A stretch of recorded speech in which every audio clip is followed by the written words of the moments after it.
illallah wahdahu la syarika lah wa asyhadu anna Muhammadan abduhu wa rasuluh. Allahumma salli ala sayyidina Muhammad wa ala ali sayyidina Muhammad. Allahumma rabbi shrah li sadri wa yassir li amri wa hlul 'uqdatam min lisani yafqahu qawli, amma ba'd. Yang dimuliakan Tuan Imam, Manajer Tuan Kuasa Masjid, tuan-tuan hadirin dan hadirat yang dikasihi sekalian, alhamdulillah, bersyukur kita kehadrat Allah Subhanahu wa taala kerana dengan keizinan dan juga dengan kemurahan daripada Allah Subhanahu wa taala kita dapat bertemu kembali pada hari ini, dan mudah-mudahan kita tetap istiqamah dan juga iltizam untuk terus berada di rumah Allah Subhanahu wa taala. Mudah-mudahan kita menjadi manusia-manusia yang disebutkan di dalam hadis Nabi sallallahu alaihi wasallam, ada 7 golongan manusia nanti di hari kiamat yang akan mendapat naungan di arasy Allah Subhanahu wa taala, iaitu pada hari kiamat, di mana ketika manusia menantikan mereka itu dihisab oleh Allah Subhanahu wa taala di padang mahsyar, maka manusia akan berhadapan dengan kesukaran, akan berhadapan dengan dugaan yang begitu besar, kerana manusia tidak dapat bergerak walaupun seinci daripada tempat dia dibangkitkan oleh Allah Subhanahu wa taala, melainkan setelah diperkenankan oleh Allah Subhanahu wa taala, yang disebutkan dalam hadis Nabi sallallahu alaihi wasallam, sab'atun yazilluhumullah yauma la zilla illa zilluh. Ada 7 golongan manusia yang akan mendapat naungan daripada Allah Subhanahu wa taala di hari kiamat, iaitu rajulun qalbuhu mu'allaqun bil masajid, lelaki ataupun hamba Allah Subhanahu wa taala yang hatinya terpaut kepada masjid, dia selalu berada di masjid dan juga dia sentiasa mengasihi Allah Subhanahu wa taala akibat daripada kesungguhan dan juga dengan amalan yang dilakukan, serta dia beriltizam untuk hadir ke rumah Allah Subhanahu wa taala. Maka pada hari kiamat nanti, kata Allah Subhanahu, dia termasuk golongan hatinya yang terpaut pada Allah Subhanahu wa taala akan mendapat naungan Allah Subhanahu wa taala, dilindungi daripada kepanasan, daripada kesukaran di padang mahsyar nanti. Tuan-tuan yang dikasihi sekalian, pada malam ini kita menyambung hadis Nabi sallallahu alaihi wasallam.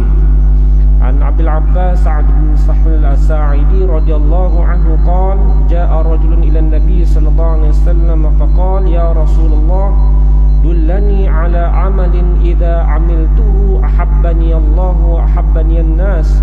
Faqala izhad fid dunya yuhibbaka Allah wazhad fi ma 'indan nas yuhibbaka an-nas.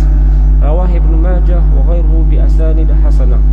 Daripada Abu Abbas Sahal bin Sa'd As-Sa'idi radhiyallahu an, katanya seorang lelaki datang bertemu dengan Nabi sallallahu alaihi wasallam dan bertanya kepada Nabi sallallahu alaihi wasallam, ya Rasulullah, tunjukkanlah padaku suatu amalan sekiranya aku melakukannya Allah akan mencintaiku, dan begitu juga dengan manusia.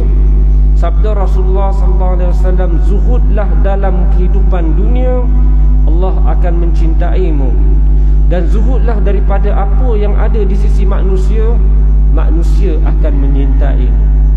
Tuan-tuan yang dikasihi sekalian, dalam hadis ini menceritakan tentang perkataan zuhud yang bukan lahir ataupun datang daripada bangsa kita, tetapi perasaan tersebut, keadaan tersebut telah lahir sejak zaman Nabi sallallahu alaihi wasallam. Yang bermaksud zuhud ini ialah yang disebutkan sebagai perkara-perkara yang dimiliki oleh manusia. Maknanya perkara-perkara yang disukai oleh manusia maka kamu tinggalkan. Tetapi dalam hadis ini juga Nabi sallallahu alaihi wasallam nak mengajar kepada kita bagaimana seorang lelaki datang bertemu dengan Rasulullah sallallahu alaihi wasallam nak bertanya satu soalan. Dan para sahabat ni suka nak belajar dengan Nabi sallallahu alaihi wasallam tetapi malu nak bertanya. Datang seorang lelaki yang datang daripada tempat yang jauh lalu bertanya kepada Nabi sallallahu alaihi wasallam, apakah caranya supaya Allah kasihkan kepadaku dan manusia juga mencintaiku? Nabi pesan, zuhudlah kamu terhadap dunia, maka Allah Subhanahu wa taala akan menyukai kamu, dan zuhudlah perkara yang manusia suka, maka Allah, manusia akan menyayangi kamu. Tuan-tuan yang dikasihi sekalian, banyak keterangan-keterangan mengenai tafsir ataupun maklumat ataupun pengertian zuhud ini. Dalam hadis ini, zuhud maksudnya ialah berpaling daripada sesuatu atau tidak menghendaki kepada sesuatu kerana tiada nilainya secara umumnya. Tetapi dari segi hukum syarak, zuhud itu ialah mengambil sekadar yang perlu daripada sesuatu yang diyakini halal. Kita ambil sesuatu, tuan-tuan, contohnya kalau kita menghadiri majlis makan kenduri, banyak makanan, kita tengok berbagai jenis makanan yang sedap-sedap dan semuanya kebiasaannya free of charge, tak ada bayaran, dan kita makan secara gelojoh, sebagai contoh. Tetapi kita kena ingat bahawa makanan yang disediakan untuk mereka yang hadir, tetamu-tetamu yang hadir ke majlis tersebut, maka kita tinggalkanlah juga sedikit, sebagai contoh, tuan. Janganlah kita nak habiskan semua nak habiskan sebab kita mulakan, tanpa memikirkan orang lain pun nak makan juga, tuan-tuan yang dikasihi sekalian. Jadi mengambil kira tentang manusia lain, maka manusia akan suka kepada kita. Sebab itulah tuan-tuan yang dikasihi sekalian, yang digambarkan oleh ulama dengan zuhud itu ialah kamu benci kepada dunia dan berpaling daripadanya. Kita tinggal atas dunia, tuan-tuan, tetapi maksudnya bukanlah kita meninggalkan segala apa yang ada di atas muka bumi ini. Sebab dunia ini merupakan tempat persinggahan untuk kita pergi ke alam akhirat. Dan di alam dunia inilah manusia buat persiapan apa yang nak ditunjukkan kepada Allah Subhanahu wa taala. Dan ketika mana di hari kiamat nanti ataupun di hari akhirat, Allah Subhanahu wa taala akan bertanya kepada manusia, antaranya mengenai umurnya. Fima afna, apa yang kamu gunakan umur kamu yang panjang, daripada umur sehari sehinggalah umur 70 tahun, apa dibuat ke atas dunia? Ataupun rezeki yang dikurniakan, harta yang diberikan, apakah yang kamu gunakan harta tersebut? Adakah digunakan di jalan Allah Subhanahu wa taala, ataupun kamu mengambil harta-harta yang diharamkan oleh Allah Subhanahu wa taala untuk kepentingan diri kamu sendiri? Tetapi maksudnya dalam hadis tersebut, walaupun zuhud tadi merupakan di antara perkara yang baik kepada umat Islam ataupun kepada orang-orang yang beriman, Nabi pesan zuhudlah kamu, maknanya tinggalkanlah keduniaan, bukan tinggal tanpa mengambil kira keperluan. Contohnya tuan-tuan dan kasih sekalian, kita perlukan pekerjaan. Saya zuhud, ustaz, saya tak nak kerja, saya nak beramal ibadat sahaja di masjid, di surau. Kalau boleh saya nak jadi jawatan kuasa masjid dan surau, ataupun nak jadi siap kat masjid, kat surau, tuan-tuan yang dikasihi sekalian. Dan yang lebih hebat lagi, saya nak berkhidmat secara sukarela, tuan-tuan yang dikasihi sekalian.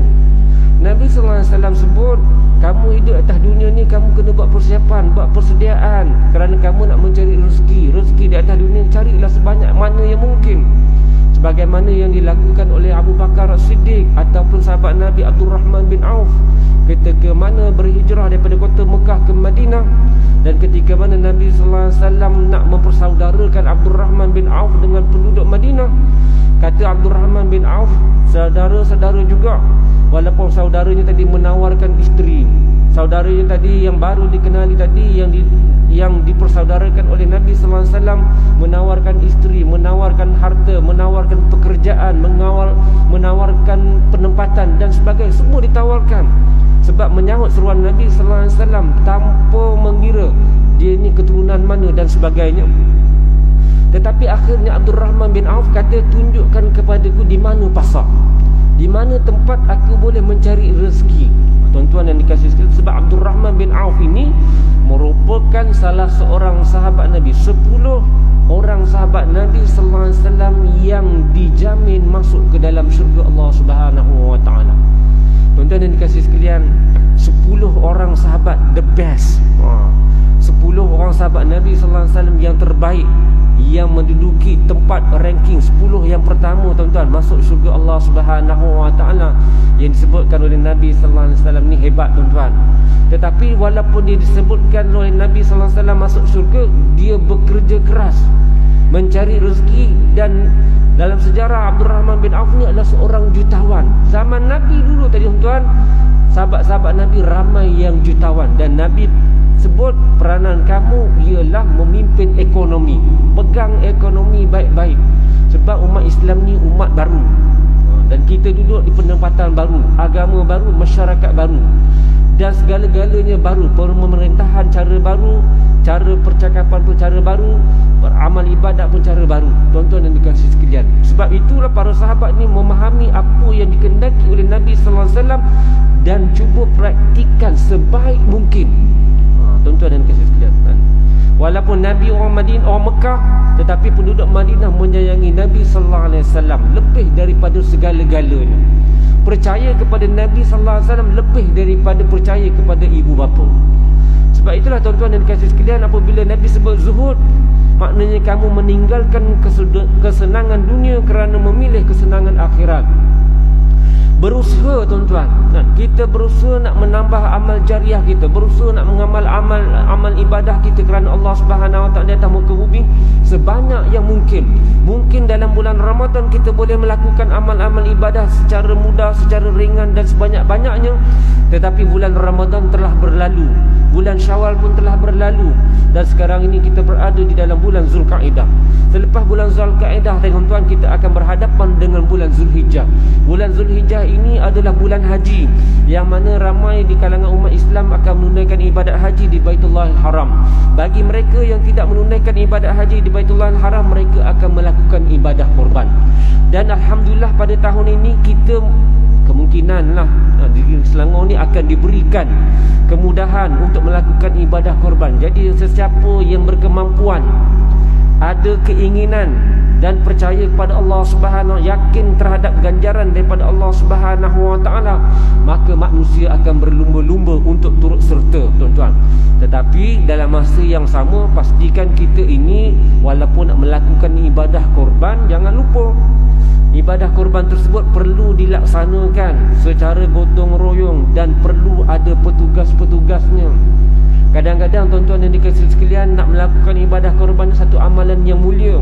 Ramai orang kaya, tuan-tuan, sebagai contoh, nak bagi sumbangan, nak turut serta dalam ibadah korban, tetapi tak ada petugas yang nak melaksanakan.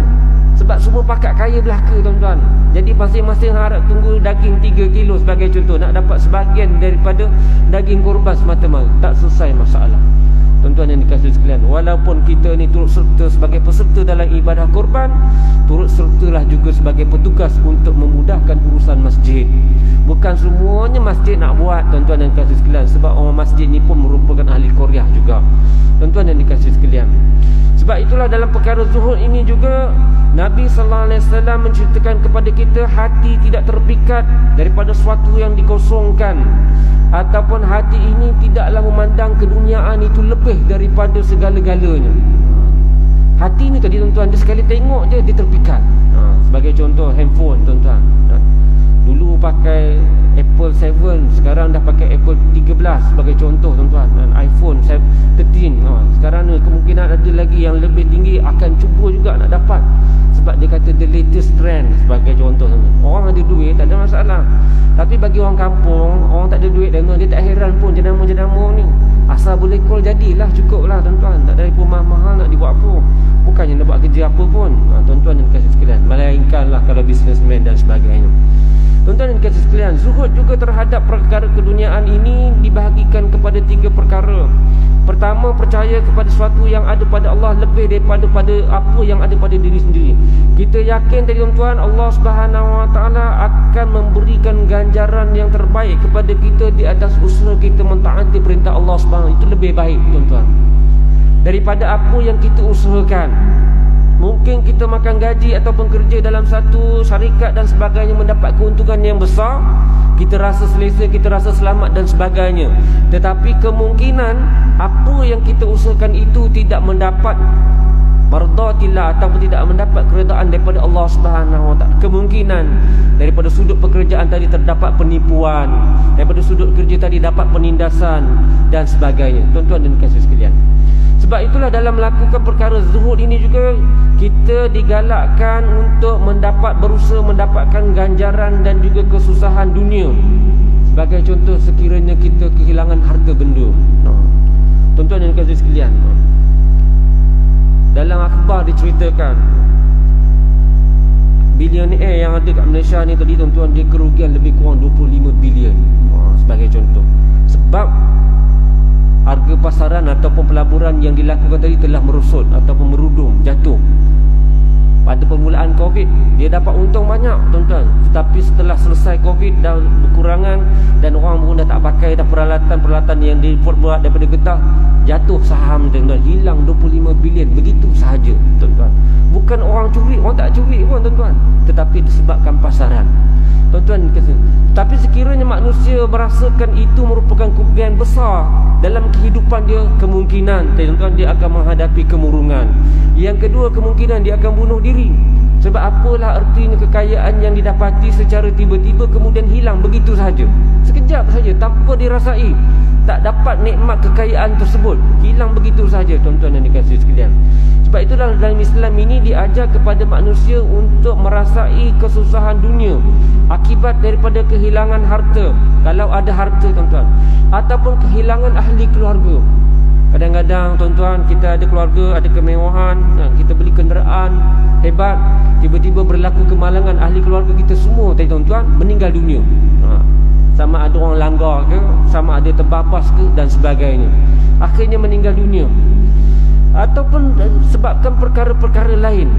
Maka dalam keadaan demikian, kita redha dengan apa yang berlaku datangnya daripada Allah Subhanahu wa ta'ala. Nak buat macam mana, tuan-tuan? Kematian dah berlaku. Takkan kita nak katakan ini merupakan satu kezaliman ataupun ini merupakan tidak adil terhadap saya dan sebagainya. Saya jadi sebatang kara, macam mana saya nak meneruskan kehidupan, ibu bapa saya dah meninggal dan sebagainya, tuan-tuan yang dikasihi sekalian. Itulah ketentuan daripada Allah Subhanahu wa ta'ala, supaya manusia merasakan kehidupan ini bukan semuanya senang. Bukan merasakan kehidupan dunia ini semuanya bahagia, semuanya hidup mewah, semuanya rasa mudah dan sebagainya. Ada masanya Allah Subhanahu wa ta'ala akan menguji manusia, terutama dalam keadaan susah, dalam keadaan yang lebih menyayat hati dan sebagainya. Tetapi dalam keadaan demikian, dalam hadis Nabi sallallahu alaihi wasallam, ajaban li amril mukminin, pelik orang yang beriman ini apabila mereka itu diuji dengan kesabar, dengan kekayaan ataupun kemudahan, dia bersyukur kepada Allah Subhanahu wa ta'ala. Dan apabila dia diuji dengan perkara musibah, perkara yang mendatangkan kesukaran, perkara yang mendatangkan kesedihan di dalam hatinya, dia bersabar terhadap kehendak Allah Subhanahu wa ta'ala. Maka dalam keadaan kedua-dua keadaan tersebut, manusia mendapat ganjaran yang besar di sisi Allah Subhanahu wa ta'ala. Tuan-tuan yang dikasihi sekalian, kata Sayyidina Ali bin Abi Talib, zuhud itu janganlah kamu terlalu gembira apabila kamu mendapat keuntungan. Bila dapat untung tadi, tuan-tuan, mendapat nikmat, gembiranya bukan main, senyum bukan main, tuan-tuan, suka sangat. Dan janganlah pula kamu tersedih apabila kamu ditimpa kesusahan. Bila rugi je, inilah tidak adil, tuan-tuan, kenapalah Tuhan jadikan aku seperti ini dan sebagainya, menyalahkan takdir, tuan-tuan yang dikasihi sekalian. Sebab itulah Sayyidina Ali berpesan kepada kita, tuan-tuan, zuhud itu janganlah kamu terlalu gembira apabila memperolehi nikmat ataupun memperolehi keuntungan, dan janganlah pula terlalu bersedih apabila mendapat kerugian ataupun mendapat musibah. Tuan-tuan yang dikasihi sekalian, kata Imam Hasan Al-Basri pula, seorang yang zuhud adalah jika ia melihat orang lain, ia akan berkata ia lebih baik daripada.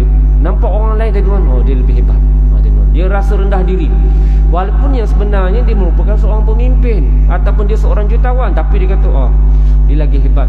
Sebagai contoh, tengok Bill Gates, oh dia ni lagi kaya, sebagai contoh, tuan-tuan. Kita nak buat perumpamaan orang yang lebih besar lagi, tuan-tuan, dan kita tidak merasakan apa-apa pun. Wahab bin Al-Ward berkata, zuhud terhadap dunia ialah kamu tidak berputus asa terhadap apa yang hilang daripadamu. Nikmat dunia kita tak dapat. Sebagai contoh, tuan-tuan, tiba-tiba sakit. Ada kawan, tuan-tuan, seorang kawan saya, dia sakit, tinggal setahun lagi nak bersara. Sakit, tuan-tuan, akibat disihir. Disihir, sakit, sampailah setahun, tuan-tuan, duduk kat hospital. Doktor cari ubat apa, cari sakit, tak jumpa sakit apa. Tapi sakit makin susut, makin kurus. Daripada badan besar, tuan-tuan, jadi kurus, nampak tinggal tulang saja. dan duduk di hospital selama-lama tuan-tuan. Setahun duduk di hospital. Akhirnya doktor kata bawa balik lah, dah tak boleh nak buat apa dah tuan-tuan. Balik ke rumah tuan-tuan, terus meninggal. Daripada umur 59 tuan-tuan sampai umur 60 tuan-tuan menderita, tapi tidak pernah menyalahkan takdir, serahkan kepada Allah Subhanahu Wa Taala. Sepatutnya kita rasa kalau dah setahun tuan-tuan nak bersara, rasa gembira akan mendapat pampasan, mendapat ganjaran dan sebagainya setelah berkhidmat selama lebih kurang sampai umur 60 tahun. Tetapi akhirnya menderita tuan-tuan, setahun menderita di hospital sehinggalah bersara. Tuan-tuan dan kasih Tuhan, bila bersara tuan-tuan, bersara dalam keadaan sakit. Lepas habis bersara tuan-tuan umur 60 tahun, memang bersara wajib, terus meninggal dunia. Tuan-tuan dan kasih sekalian, begitulah walaupun dalam kehidupan selama 59 tahun merasai nikmat yang banyak, tetapi apabila berhadapan dengan kesukaran kehidupan tadi tuan-tuan dan kasih sekalian, maka kita kena terima juga seadanya apa yang telah ditetapkan oleh Allah Subhanahu Wa Taala. Tuan-tuan yang dikasihi sekalian, firman Allah Subhanahu Wa Taala, "Alamu annamal hayatud dunya la'ibun wa lahu wa zinatun wa tafakhurun bainakum wa takathurun fil amwali wal aulad." Ketahuilah wahai manusia, kata Allah Subhanahu Wa Taala, sesungguhnya kehidupan dunia itu hanyalah permainan. Banyak yang main-main tuan-tuan, banyak suka-suka sahaja. Walahun, dan bergembira. Wazinatun, dan banyak suka bergaya, berhias-hias. Tuan-tuan, manusia memang suka berhias. Watafakhurun bainakum, dan suka berbangga-bangga. Tuan-tuan, tengok orang tu pakai jenama ni, kita pun nak pakai jenama yang lebih hebat tuan-tuan. Itu perangai manusia, itu tabiat manusia. Watakathurun fil amwal wal aulad, dan kamu kebanyakannya ingin mencari harta. Kalau boleh nak berniaga tuan-tuan, semua benda boleh niaga. Sebagai contoh tuan-tuan, nak cari harta sebanyak-banyaknya, peluang terluas terbuka tuan-tuan yang kasih sekalian. Jadi nampak dah macam mana peluang. Sebagai contoh tuan-tuan dan kasih sekalian, maka kita berusaha dengan sebanyaknya. Dan Allah SWT sebut manusia ini suka kepada dunia, manusia ini suka kepada harta. Dan pernah satu ketika tuan-tuan dan kasih sekalian, dalam hadis menggambarkan bahawa Bukit Uhud pernah menawarkan dirinya menjadi emas kepada Nabi SAW. Tetapi Nabi tolak. Bukit Uhud tuan-tuan, kalau tuan-tuan pergi kat Mekah, tuan-tuan nampak Bukit Uhud panjang tuan-tuan, dia memanjang. Dia satu saja, sebab itu namanya Uhud. Dia tidak bercantum. Dia satu saja tuan-tuan dan kasih sekalian, Uhud. Dan dia bercadang ataupun dia ingin bertukar kepada emas. Tetapi Nabi SAW menyebutkan manusia ini sekiranya diberi satu gunung emas ataupun satu bukit emas, dia akan minta satu lagi bukit emas. Tak cukup tuan-tuan dan kasih sekalian. Sedangkan tuan-tuan, kalau kita lihat zaman sekarang ini, emas 1 gram pun 10 gram pun orang berebut, apa lagi kalau satu bukit tuan-tuan dan dikasih sekalian. Sebab itu kata Nabi SAW, pesanan Allah Subhanahu Wa Taala, kehidupan ini hanyalah permainan. Suka ataupun bergembira, wazinatun, dan juga banyak berhias, banyak bergaya. Suka bergaya, watafakhurun, suka berbangga-bangga, watakathurun fil amwal, dan berusaha nak mencari harta sebanyak-banyaknya. Dan kadang-kadang bila harta dah banyak tuan-tuan, anak pun ramai. Pernah satu ketika tuan-tuan, ketika mana kita nak buat rombongan, nak pergi ke Kamboja. Sampai ke Kamboja tuan-tuan, sampai ke airport, orang tanya, "Ustaz nak buka pasangan ke kat sini?" Ini masalah ni. Sebab apa ni? Datang airport je, orang Malaysia datang airport je nak cari pasangan. Dia kata, kebiasaannya orang Malaysia macam ni, kata dia. Macam ni tuan-tuan. Ni tak sedap, tak berapa bagus sangat lah. Sama lah juga kalau kita pergi ke selatan Thailand ke sebagai contoh tuan-tuan. Tanya, nak cari pasangan ke sebagai contoh tuan-tuan, nak buat isteri yang kedua kan, tak payah bawa balik pun tak apa tuan-tuan. Biar kat situ je, parking kat situ je, tak ada masalah. Tuan-tuan dan dikasih sekalian, broker cari. Tuan-tuan dan dikasih sekalian, sebab itulah kalau kita benar-benar mengingat apa yang disebutkan oleh Allah Subhanahu Wa Taala, maka kita akan berusaha nak mencari zuhud yang disebutkan oleh Nabi SAW. Dan dalam firman Allah Subhanahu Wa Taala, "Wa ma min dabbatin fil ardi illa 'ala Allahi rizquha." Dan tiada suatu pun makhluk-makhluk yang bergerak di atas muka bumi ini melainkan Allah telah menyediakan rezekinya. Kata Allah Subhanahu Wa Taala, apa juga yang bergerak, yang bernyawa di atas muka bumi ini, kata Allah Subhanahu Wa Taala, ada rezekinya tuan-tuan. Manusia ni tuan-tuan, dia ada rezekinya, tapi kalau duduk saja tak akan jumpa rezeki tuan-tuan. Macam imam lah, duduk kat masjid je tak akan jumpa rezeki. Dia kena cari rezeki lah juga, sebagai contoh. Tapi kadang-kadang imam terlalu cari rezeki pun lampau-lampau tuan-tuan. Kadang-kadang dia jadi Grab lah, pemandu Grab. Tuan-tuan, dah juga Grab, dia tukar pula food panda. Lepas tu lupa pula tanggungjawab dia jadi imam. Ni masalah juga. Lupa tanggungjawab dia yang utama ialah menjadi imam. Dia dibayar allowance untuk jadi imam, tapi dia buat kerja sampingan lebih lagi daripada tanggungjawab dia yang sebenar. Wa ma min dabatin fil ard, kata Allah Subhanahu, setiap makhluk ataupun setiap apa juga yang bernyawa di atas muka bumi ini, kata Allah Subhanahu wa taala, telah ditetapkan rezekinya. Allah dah tulis dah rezekinya banyak mana. Ada yang banyak, ada yang sedikit, semua telah ditetapkan oleh Allah Subhanahu wa taala. Dan firman Allah Subhanahu wa taala, wa fis samai rizqukum wa ma tu'adun, dan di langit juga terdapat sebab rezeki kamu. Rezeki datang daripada langit tuan-tuan. Jangan kata rezeki itu datang muka bumi saja. Kata Allah Subhanahu wa taala, rezeki itu terdapat di langit dan juga terdapat apa yang telah ditakdirkan dan dijanjikan kepada kamu. Kerana kalaulah tuan-tuan dan guys sekalian, rezeki tersebut Allah Subhanahu wa taala kurniakan lebih banyak lagi kepada kita dengan ketaatan yang dilakukan, maka Allah Subhanahu wa taala berjanji akan menjaga hamba-hambanya. Tuan-tuan yang dikasihi sekalian, sebab itulah apabila manusia yang ditimpa musibah seperti hilang harta ataupun kematian ahli keluarga, maka dia tetap bersabar. Tuan-tuan dan guys sekalian, contohnya kita mempunyai keluarga, tiba-tiba sekelip mata saja keluarga hilang tuan-tuan. Lebih-lebih lagi dalam keadaan Covid tuan-tuan. Ramai keluarga yang kehilangan akibat Covid tuan-tuan, tak dapat berjumpa. Hantar ke hospital cek pula Covid, positif Covid tadi tuan-tuan, terpaksa bungkus tuan-tuan. Yang jaga di hospital tu, yang semayangkan di hospital tu saja yang boleh lihat, ahli keluarga tak boleh lihat. Dah masuk dalam beg tuan-tuan, cuma baik sikit, ben jenazah ni dibawa lah lalu depan rumah, sebagai contoh lah tuan-tuan, kalau dia boleh lalu, sebagai penghormatan yang terakhir. Nak tengok tak boleh tengok tuan-tuan. Jadi kita pun dalam keadaan serba salah.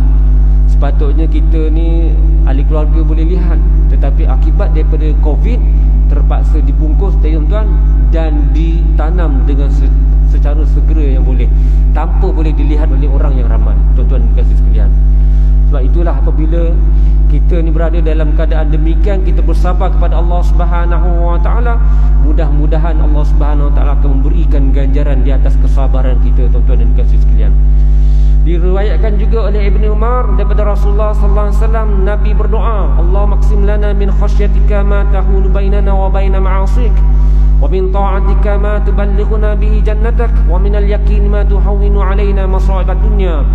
Wahai Tuhan, bahagi-bahagikanlah untuk kami ketakutan terhadap-Mu yang akan menghalang kami dengan musibah-Mu, dan ketaatan terhadap-Mu yang akan menyampaikan kami kepada syurga-Mu, dan akan keyakinan yang menyebabkan musibah dunia ini menjadi mudah dan ringan atas kami.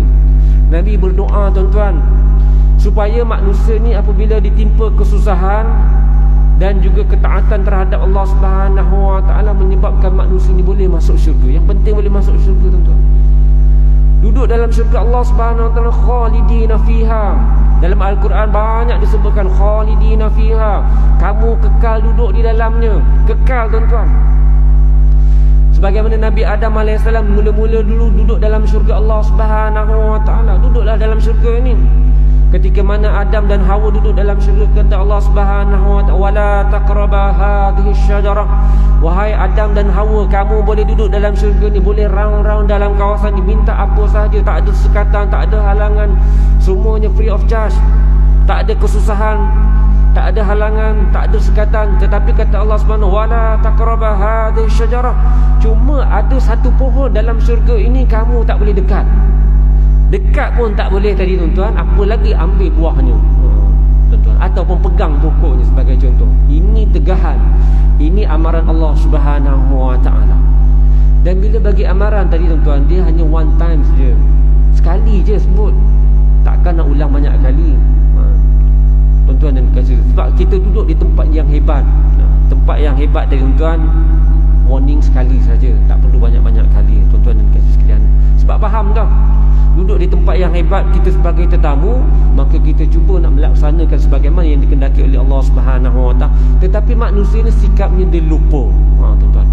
Sebab itulah namanya insan. Insan maksudnya dia lupa terhadap janji-janjinya, tuan-tuan yang dikasihi sekalian. Tetapi bukanlah itu menyebabkan manusia tadi tidak dimuliakan oleh Allah Subhanahu wa taala. Sebab itu kata Allah Subhanahu wala taqrabu hadhihi syajarah. Wahai Adam dan Hawa, kamu boleh pusing kat dalam syurga ni, pergilah mana-mana saja dalam syurga Allah Subhanahu wa taala, tetapi janganlah dekat satu pohon ini. Taqrabu hadhihi syajarah. Sekiranya kamu dekatinya, maka kamu telah melanggar peraturan yang telah ditetapkan oleh aku tadi. Akhirnya apabila Adam dan juga Hawa tadi, tuan-tuan, diuji ataupun digoda oleh iblis supaya makan ataupun dekat pokok tersebut, tuan-tuan, dengan janji syaitan, wahai Adam dan Hawa, sekiranya kamu pergi kat pokok ni, kamu ambil buahnya, kamu makan buahnya, kamu akan khalidin, kamu akan kekal lama lagi dalam ini. Janji syaitan, tuan-tuan. Adam dan Hawa suka, tuan-tuan, dia duduk dalam syurga tu dah seronok. Tetapi apabila iblis bagi pesanan, duduk nak lama lagi, nak seronok lagi, makanlah buah ni, tuan-tuan. Dah langgar perintah Allah Subhanahu. Akhirnya Allah Subhanahu wa taala perintahkan, ihbitu minha, keluarlah kamu, tuan-tuan. Keluar daripada syurga, tuan-tuan. Bila makan saja buah tersebut, tuan-tuan, pakaiannya pun ataupun yang menutupi Adam dan Hawa tertanggal, tuan-tuan. Signal dah melakukan pelanggaran, tuan-tuan yang dikasihi sekalian. Tertanggal pakaian-pakaian yang dipakai oleh Adam dan Hawa, tuan-tuan yang dikasihi sekalian. Sehinggalah akhirnya Adam ini dihalau ataupun keluar daripada syurga Allah Subhanahu wa taala, duduk di atas muka bumi. Dan dalam masa yang sama Allah Subhanahu wa taala mengajarkan kepada Adam, Rabbana zalamna anfusana wa illam taghfir lana wa tarhamna lanakunanna minal khasirin. Berdoalah banyak-banyak kepada Allah Subhanahu wa taala. Wahyu Allah Subhanahu wa taala kepada Adam, walaupun kamu dihalau keluar daripada syurga Allah Subhanahu wa taala, tetapi Allah Subhanahu wa taala mengajar kepada Nabi Adam banyak bertaubat kepada Allah Subhanahu wa taala. Dan Nabi Adam, tuan-tuan, disebutkan setelah membaca doa tersebut berpuluh-puluh tahun, tuan-tuan, bukan setahun, bukan 2-3 tahun, berpuluh-puluh tahun. Bahkan dalam tempoh yang lama, Rabbana zalamna anfusana, wahai Tuhan kami, sesungguhnya kami telah melakukan kezaliman. Anfusana, diri kami tahu kami buat salah. Rabbana zalamna anfusana wa illam taghfir lana, sekiranya Engkau wahai Tuhan tidak mengampunkan kami, wa tarhamna, dan merahmati kami, bagi kami keselesaan duduk ke atas dunia ini, bagi kami keselamatan duduk di atas muka bumi ini, tuan-tuan. Sebab di atas dunia ini bukan hanya manusia ada singa, ada buaya tadi, tuan-tuan, ada harimau, ada binatang-binatang yang liar dan sebagainya. Lalu mintalah pada Allah Subhanahu wa taala, tarhamna lanakunanna minal khasirin, sekiranya kami tak mendapat pengampunan. Allah Subhanahu wa taala tidak mengampunkan kesalahan kami, tidak mengampunkan dosa kami. Ini menunjukkan bahawa manusia tadi dia adalah lemah, tuan-tuan. Dia adalah manusia yang hina, hamba, tuan-tuan. Bila mengharapkan kepada Tuhannya, tuan-tuan dan kasih sekalian, mengharapkan lanakunanna minal khasirin, nescaya kami akan menjadi orang-orang yang rugi. Apalah gunanya hidup di atas muka bumi, tuan-tuan, sekiranya pengakhiran nanti masuk ke dalam neraka Allah Subhanahu wa taala. Sebab itulah Allah Subhanahu wa taala mengajar kepada Nabi Adam yang merupakan ayat Quran, tuan-tuan. Ayat di dalam Al-Quran, Rabbana zalamna anfusana wa illam taghfir lana wa tarhamna lanakunanna minal khasirin, supaya manusia ni sedar bahawa manusia ni banyak melakukan kesalahan, banyak melakukan maksiat, banyak melakukan kemungkaran kepada Allah Subhanahu wa taala, tetapi mohon diampunkan, tuan-tuan. Sebab itulah, tuan-tuan yang dikasihi sekalian, kita banyak minta ampun pada Allah Subhanahu wa taala. Dan kata Allah Subhanahu wa taala, innallaha yuhibbut tawwabin wa yuhibbul mutatahhirin. Dalam firman Allah Subhanahu wa taala, sesungguhnya Allah Subhanahu wa taala ni suka kepada hamba-hambanya yang banyak melakukan taubat. Tuan-tuan, banyak bertaubat, banyak beristighfar pada Allah Subhanahu, banyak maksiat dah dilakukan, istighfar, Allahu akbar, dosa ni, tuan-tuan, lalu istighfar pada Allah Subhanahu wa taala. Kalau agama lain, tuan-tuan, banyak melakukan dosa, dia tanya ulama, dia nak buat macam mana? Ulama kata nak bayar dosa ke macam mana? Dosa dibayar, tuan-tuan, hebat kan? Dia kata dosa besar ke dosa kecil ni? Dosa besar ni, Tuan Guru sebagai contoh tu, kalau begitu lebih kurang 1 juta tu rasa boleh lah. saya wakil kat saya bayar, selesailah dosa tersebut. Tuan-tuan yang dikasih sekalian, orang menjual agama. Tetapi dalam Islam tidak demikian, tuan-tuan. Minta taubat hanya kepada Allah Subhanahu wa taala. Imam pun tak boleh bagi taubat, mufti pun tak boleh bagi taubat, tuan-tuan. Ketua hakim mahkamah syariah pun tak boleh bagi taubat, tuan-tuan dan dikasih. Hanya Allah Subhanahu wa taala sahajalah yang boleh mengampunkan dosa-dosa manusia, tuan-tuan dan dikasih sekalian.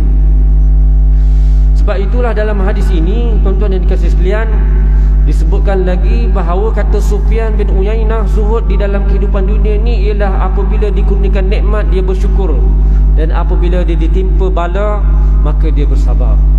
La in syakartum la azidannakum wa la in kafartum inna azabi lasyadid.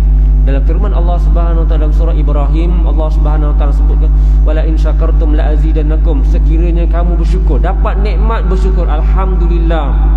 Tuan-tuan, tiba-tiba je dapat sumbangan 1000 untuk sekolah sebagai contoh, alhamdulillah, puji Allah Subhanahu wa taala. Tak ada masalah pun, dah dapat dah sumbangan. Ataupun masjid, tuan-tuan, masya-Allah dapat sumbangan, datang masjid, tuan-tuan kenalah bagi sumbangan. Saya, tuan-tuan, masjid banyak dekat KL, tuan-tuan. Banyak masjid yang merosot pendapatan. Sebelum Covid, tuan-tuan, banyak pendapatan sampai 5,000 dan sebagainya. Tetapi setelah Covid, banyak juga masjid-masjid yang merudung, tuan-tuan. Tinggal 1,000 saja seminggu, tuan-tuan. Kutipan Jumaat 1,000. Allahu Akbar. Begitu juga di masjid-masjid di Selangor.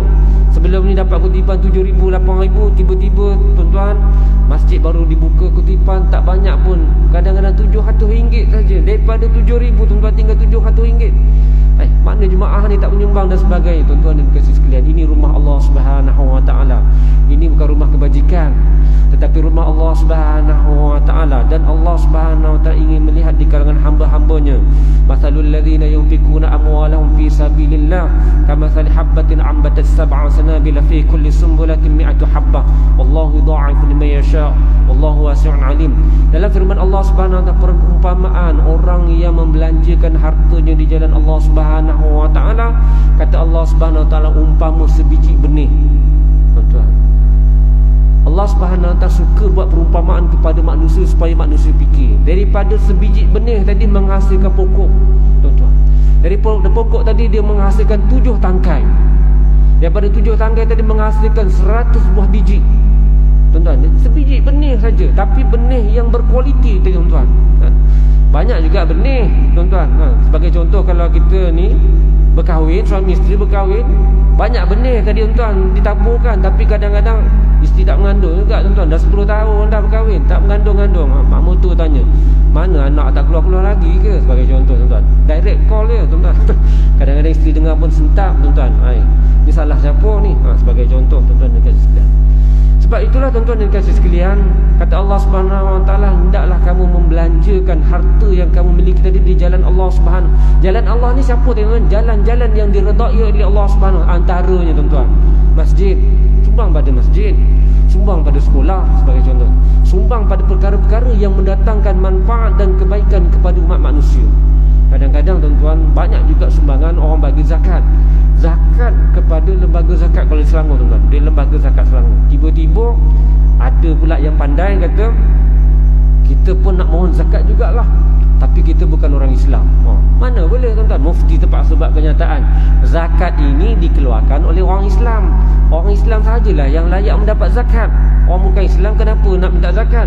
Kalau nak juga orang bukan Islam, keluarlah juga macam orang Islam, bayar zakat. Sebagai contoh, tuan-tuan kasih sekalian, dia tahu nak minta je sebab dia kata lembaga zakat Selangor ni banyak pendapatan. Jadi kita ada kesusahan, jadi kita minta bantu orang bukan Islam. Bukan begitu, tuan-tuan yang dikasih. Sebab ianya merupakan ibadah. Kita bayar zakat, tuan-tuan, ianya merupakan ibadah dan juga kefarduan yang dituntut oleh Allah Subhanahu wa taala. Tuan-tuan yang dikasih sekalian, sebab itu kita lihat bahagian-bahagian zakat, kadang-kadang manusia ni tak sembah selain daripada Allah Subhanahu wa taala, tapi dia percaya pada perkara-perkara khurafat. Itu pun syirik juga, tuan-tuan. Dia percaya kepada nujum, dia percaya kepada tok bomoh dan sebagainya. Itu khurafat, tuan-tuan. Benda-benda syirik, benda dosa besar. Percaya kepada tok bomoh tadi, tuan-tuan, dosa besar, tuan-tuan dikasih sekalian. Zuhud pada perkara yang haram. Zuhud pada perkara-perkara yang haram yang semuanya adalah maksiat. Maksudnya kita tak melakukan maksiat. Ni yang hebat.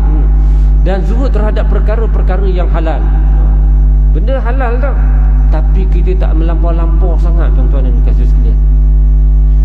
Kata Ibn Mubarak, zuhud ada dalam 3 keadaan. Pertama, mengikhlaskan amalan dan perkataan semata-mata kerana Allah dan tidak inginkan sesuatu pun daripada kebendaan dunia. Kita buat amalan tadi, tuan-tuan, sebagai contoh, tuan-tuan solat, kita buat yang terbaik, hanya Allah Subhanahu Wa Taala yang akan mengurniakan ganjaran kepada kita, tuan-tuan. Tak ada siapa nak bagi ganjaran. Kita datang masjid pun tadi, tuan-tuan, yang sebaiknya dalam Islam, sebaiknya kita mengambil wuduk di rumah. Dan sebab itu dalam hadis Nabi sallallahu alaihi wasallam, kita ambil wuduk di rumah. Setiap pergerakan, perjalanan kita, tapak kita bergerak daripada rumah kita ke masjid, tuan-tuan, akan mendapat ganjaran daripada Allah Subhanahu Wa Taala. Setelah mana kita mengambil wuduk di rumah. Tapi kebiasaannya orang datang masjid baru nak ambil wuduk, tuan-tuan. Itu masalahnya. Tapi tak salah pun, tuan-tuan, sebab datang musafir jauh dan sebagainya. Tetapi dalam hadis Nabi SAW menyebutkan, kamu mengambil wuduk di rumah, dan setiap pergerakan kamu menuju ke masjid ataupun menuju ke surau menyembah Allah Subhanahu, setiap tapak yang kamu lakukan, yang kamu usahakan, itu akan diberikan ganjaran oleh Allah Subhanahu Wa Taala. Itu Islam dah sebut dah, tuan-tuan yang dikasihi sekalian. Meninggalkan perkara yang tidak layak dikerjakan dan mengamalkan yang layak dikerjakan. Perkara yang patut kita buatlah, tuan-tuan. Sebagai contoh, tuan-tuan, masjid ni, kalau boleh kita ramaikan, sepatutnya layak dikerjakan. Tapi tak berapa layak orang nak kerjakan. Sebab sebagai contoh lah, tuan-tuan, kalau kita lihat ramai manusia pergi ke stadium, sebagai contoh, malam ni Malaysia lawan dengan Bahrain sebagai contoh, berebut orang nak datang dia, tuan. Padahal hanya tengok sebiji bola saja, sebagai contoh, tuan. Tak tengok pun tak ada masalah, tuan-tuan. Tapi sebab dah minat, sebagai contoh, hujan pun hujan lah, tak kira, tuan-tuan yang dikasihi sekalian.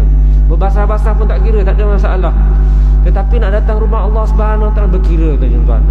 Walaupun tak kena hujan, mungkin datang ke masjid kena hujan, tapi kita naik kenderaan, tuan-tuan yang dikasihi sekalian.